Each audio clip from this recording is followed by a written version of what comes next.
Kapansin-pansin ang puti lalo sa balat na tumutulong maiwasan ang pagkaroon ng dark spot. Ang kamatis, napakaganda nito lalo sa kutis, kaunti lamang din ang ating gagamitin. At dito nga sa pinakakamatis, kaunti lamang din ang ating gagamitin at pwedeng itabi, pwede pa yan ulit-ulitin at gamitin, kunin lamang yung malakatas at tubig nito.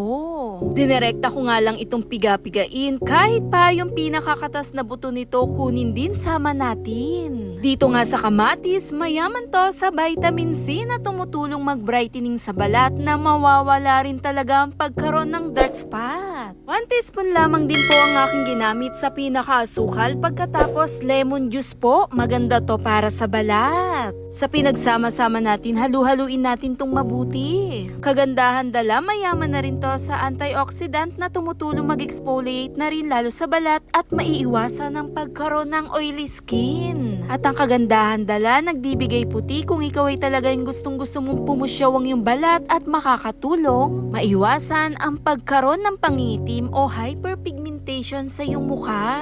Kasama na rin ang 1 teaspoon ng kape ang aking inilagay, hinalo-halo ko pa rin tong mabuti para na rin dun sa pinagsama-sama nating sangkap. Pakaganda rin ang pinakadala ng kape, kasama na rin ang sangkap na ating ginamit, ang siyang perfect combination na rin. Dahil na rin sa katangian nitong antioxidant na nag-exfoliate na rin to sa ating kutis. Higit sa lahat, tumutulong tong higpitan ang mga pores lalo sa ating mukha. Ikaw ay nakakaranas ng mga pores, pwede tong gamitin. Dahil nakakatulong na rin siyang makaalis sa pinakadumi at iba pa. Dahil na rin sa kamatis, isa na rin tong natural na sangkap kasama ng ating ginamit. Na tumutulong magpatingkad sa balat na pinapabuti nito ang pinaka-itsura na nagbibigay pantay lalo sa kulay. Kapag gamit-gamit nga nito, kuha lamang din ang pinakabulak, idampi sa ating mukha, ibabad lang din to ng 10 to 15 minutes. Sobrang matutuwa ka rin talaga sa pinaka-resulta dahil napakalambot, napakagaan lalo sa balat. Kapansin-pansin na nagbibigay tingkad na kulay, nagbibigay pantay dahil na rin sa dala ng mga ingredients na ating ginamit kasama ng lemon. Dahil na rin sa pinagsama-sama natin, mayaman lahat to sa vitamin C.